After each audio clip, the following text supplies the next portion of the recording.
morning, everyone. It's great to be back here. Welcome to Building the Future. It's great to be back here. It's been a year. What a year has it been? We've seen AI moving from experimentation to real impact. We've seen hundreds of companies developing software that are actually creating value right now. In fact, we are witnessing the fastest technology adoption in human history. More than 1.2 billion people across the world are enjoying and using artificial intelligence in their daily lives. But speed is not everything, and it does not guarantee progress. What truly matters is not just how AI is deployed, but how it's used, strategically, responsibly, and with purpose. 68% of companies across the world are using AI in their daily operations and transactions. But there is a group we call frontier companies that are actually taking more advantage. They started earlier, they experimented, and managed to get and embed AI into their business processes. And when AI gets embedded into the core business and to the core operations, value starts to surface. It shows up in how employees are more productive at work. It shows up in how companies are learning to rethink the way they interact with their customers, their constituents. It shows up in how business are re-engineered to deliver more value, or simply how innovation is accelerated. These companies work with principles that allow them to excel. They have an AI-first mindset. In fact, they think about AI as a new layer of productive software that sits on top of their business logic. These companies don't look at businesses and just throw AI on top of them. Leaders ask themselves, how can I do this work? How can work be done when AI is present and omnipresent? Because if we just put AI on top of the old, we're going to make the old simply faster. Skills are a key component of frontier companies. So every employee, every person in the company becomes a manager of AI. The core set of skills on executing tasks move into judgment, orchestration, accountability, knowing what to ask, what to trust, and when to intervene. They look at tool set slightly different. It's not about which tool I have to run AI in isolation. It's about integrating. Platform coherence matters much more than tool selection. Governance, security, observability are key components of how winning companies are doing AI today. And last but not least, evals. Integrating evaluation in the business process is not just about how fast or how much I'm deploying AI, it's about measuring the impact, measuring the key KPIs, progress, productivity, quality, costs. It's about understanding what's working, observing agents for behavior, quality, drifts. Because when we move from prompting to agent work, evaluations is not something that happens once. It has to be part of the everyday business. Frontier success comes from a very well orchestrated platform that is connected, that is secure, that is managed and governed in one simple way. And it's grounded in a simple equation, intelligence and trust. If you lose one of them, the whole value goes away. Intelligence is what you know, your IQ, your particular business understanding, logic, your data, your context. It's grounded on what you know, and AI sits on top of it.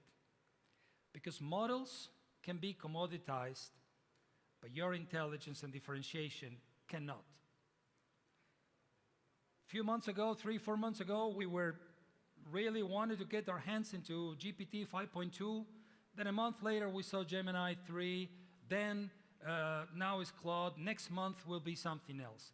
Models commoditize, but intelligence is irreplaceable. And then the component of trust is not a minor one. Trust is the factor that enables us to move from experimentation into real value. It's that social permission that we have to scale. It's grounded on observability, knowing what AI does, what it looks, what it has permissions to do, and what it's delivering.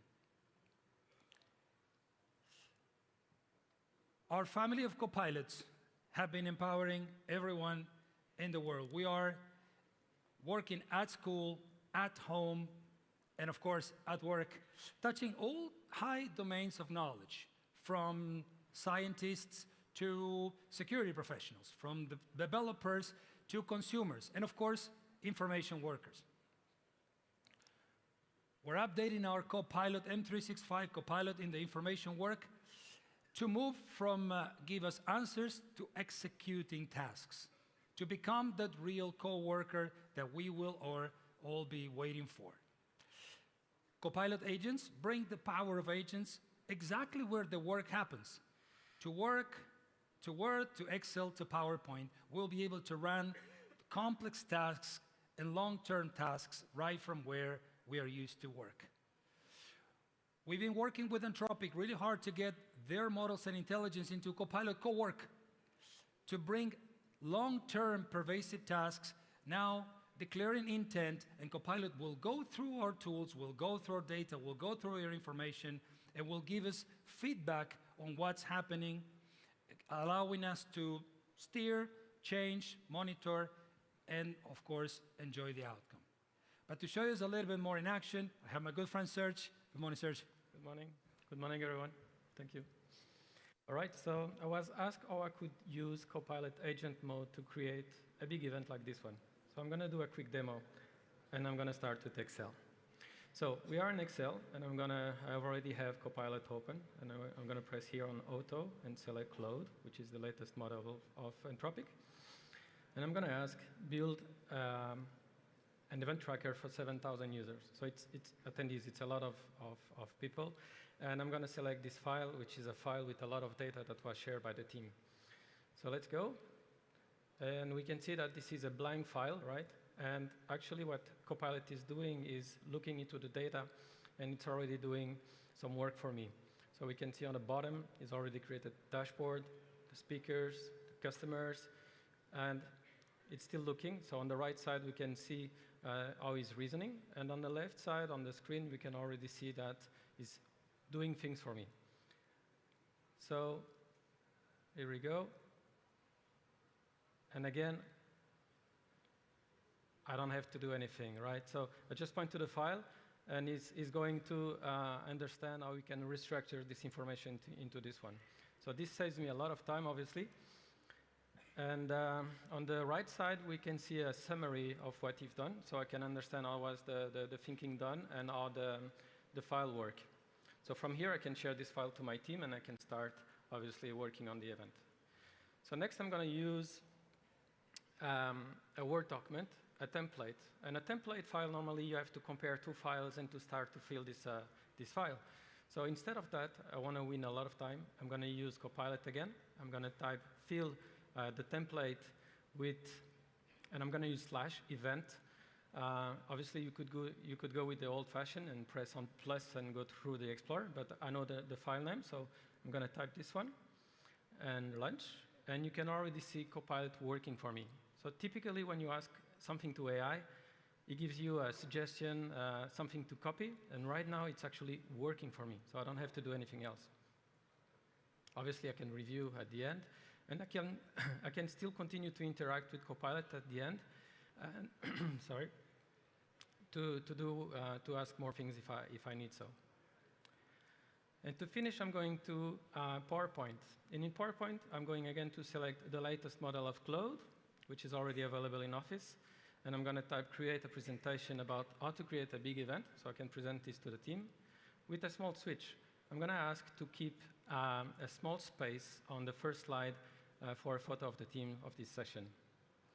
So let's go. One more time, Copilot is thinking.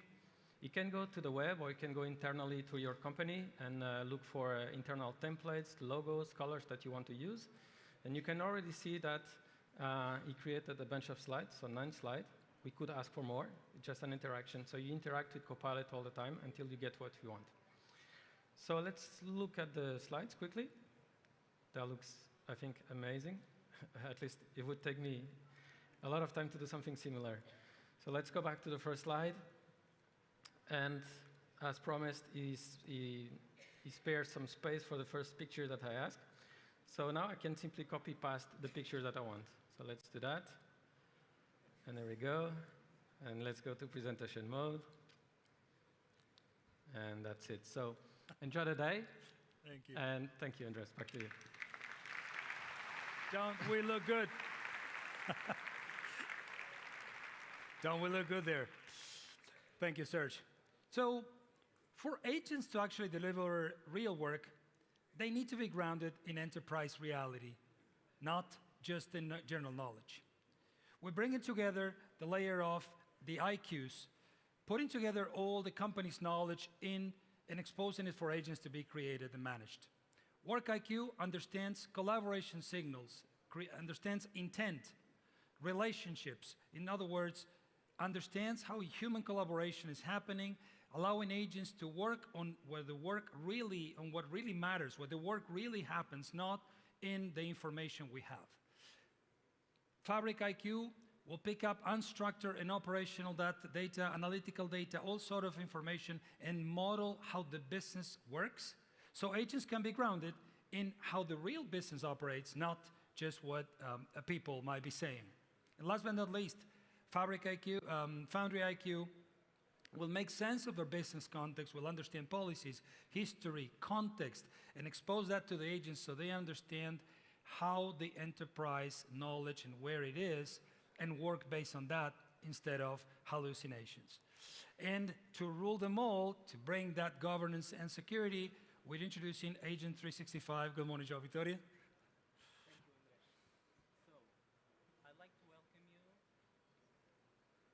I don't think we can hear you. Yeah. So, Now you thank you, Andres. I'd like to welcome you to the Agent 365 dashboard. So this is the control plane for everything that is agents related. You can have, and you can see how many agents you have in your organization, how many active users, and how some trends evolve over time. You can see agents from Microsoft, but also agents from third parties as well. And you can have, as an IT admin, you can see agents that have risk associated to them or are ownerless.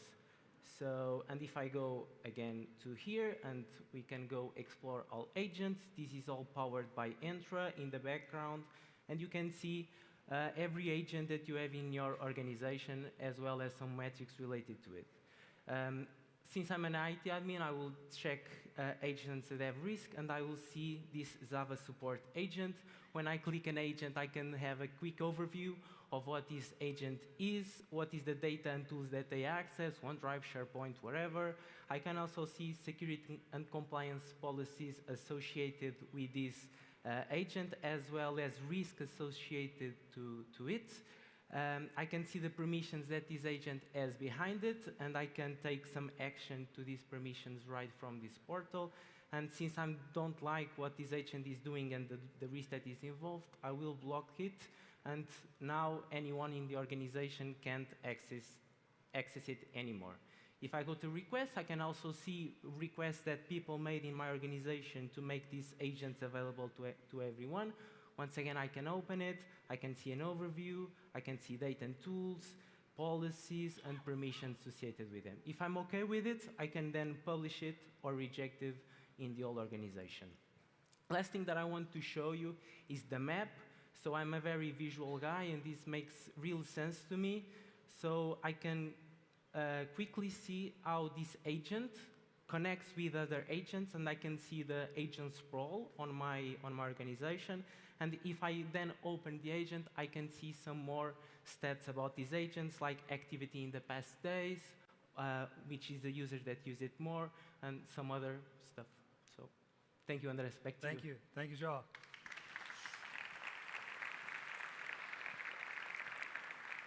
For all this to come together and to work, it needs to be founded in a solid cloud, and now we call it AI token factory.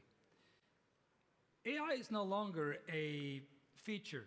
is becoming an economic indicator. And performance is now no longer going to be measured on how fast or the quality of a model, but instead, what are we doing with the energy and the investments that we put together? How many tokens can we produce? And this outcome will give us the permission to scale. If those tokens are put to a good use, they're put to create public value, to increase productivity, to create growth, then we will get the trust and the social license to operate. The next wave of innovation and progress will not come from bigger models. It will come from better efficiency. That's why we created a fungible network of data centers all across the world that allow us to do inference, pre-training, and post-training at every time, at every moment, and every place, wherever our customers need it. Just 100 kilometers down south from here in Sines, our very first investment of this kind in Portugal is already connected to that network, not only serving European customers, but putting Portugal in the world's AI map. Since 2020, we made a commitment to the world that we will be carbon negative by 2026. And so we're actually making great progress. We have invested a lot in engineering and in procurement, and I'm very happy to say that all this network, all these data centers run today 100% on sustainable energy. A big part of this infrastructure sits here in Europe. And we want to make sure we stay close to what European, Portuguese customers need and what their governments are concerned about, acting with responsibility. But this responsibility is a lot more than policies and documents. It's translating into real innovation, real investments, and real technology to bring to you. So we are announcing today Microsoft Sovereign Private Cloud, in which we will be allowing our customers or helping our customers to execute their infrastructure, their AI, and their productivity in both connected and disconnected environments. And so this is great. We have technology, but at the end of the day, where and how are we making an impact? This is a question we ask ourselves very often at Microsoft. Because all of us here, we have a mission, and we need to get that permission to scale and to operate. And with that, we partnered with our friends at EY Parthenon and asked them to go back to the study we did in 2023, 22, published in 23, and see whether we have made progress in digitalization of the economy, if the new tools and all this technology that we bring into customers and to the market is actually making any kind of progress. I am thrilled to share with you that we together, this community is creating 7.3 billion euros of economic value for the country. It's a staggering 48% growth since last time we talked. But not only that, our customers are getting higher returns per euro invested, up to 9.6 euros of value created for each euro invested in Microsoft technology and services. And last but not least, we are powering a community of 35,000 jobs that are out there serving our customers, serving the market. And there will be more to come as soon as our AI investments in country get to the real maturity that we expect. This is the result and the impact that we, all of us as a community, are bringing to the market. And it will be, for many, the legacy we're leaving behind. So we're here at Microsoft, we're extremely proud and happy to work with you to empower every person and every organization in Portugal to achieve more. Thank you very much. Have a good day.